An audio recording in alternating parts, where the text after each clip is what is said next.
For many of us, elephants have traditionally been a source of entertainment, of spectacle. But these majestic creatures are a reminder of a long-lost time, and by studying their ancestors, we can learn a lot about our own past. Before elephants, there were mammoths, there were mastodons, there was Jack.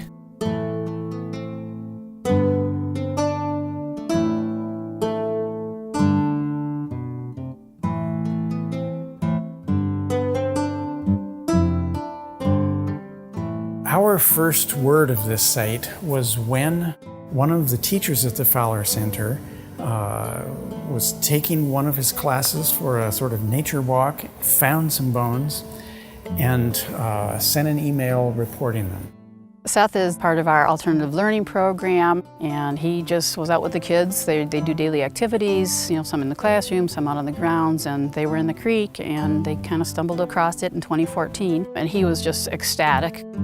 I noticed that there was something in the water that resembled firewood, but it didn't look quite right. So I asked one of my students to, jump in. I said, "Hey, what is that?" And he was in the water immediately.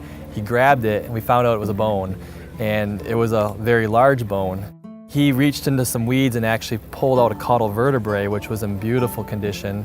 And we were able to call U of M that night. And we were then introduced to the fact that another mastodon had been found.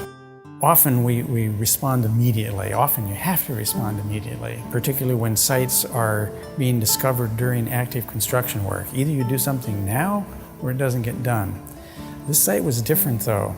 It was a natural process of erosion where the stream flowing in the county drain was working away at this site. How fast was it working away? Only time would tell. So we thought we had some time. We thought it wasn't too actively cutting into the bank. The short of it is 2 years went by. It happens. In a busy world, it happens. In 2016, we got another call from totally different people, not associated with the Fowler Center. They had been walking along the stream and they found bones in the stream. We had picked up all the bones that were in the stream originally. Those were set aside, but now here was a new crop of bones in the stream. The stream must be eroding further into the bank. And this is what kicked us into gear and said, we really need to do something now. It would be a shame to lose too much more of the site. We couldn't do it in August, we couldn't do it in September, but October became the time that we focused on.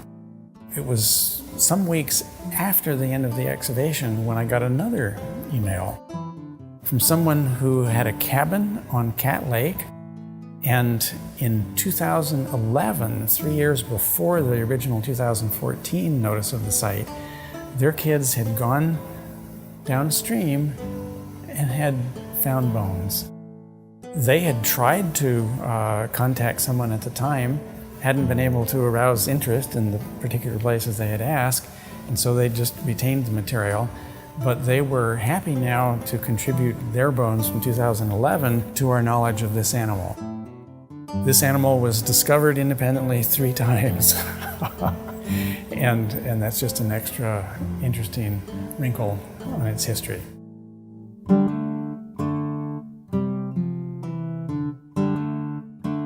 Next, on Jack. It is a major goal of Dr. Fisher's as well as the universities that we get the community involved, we do citizen science, and we're really trying to engage the public in science. So this was just that absolute perfect moment.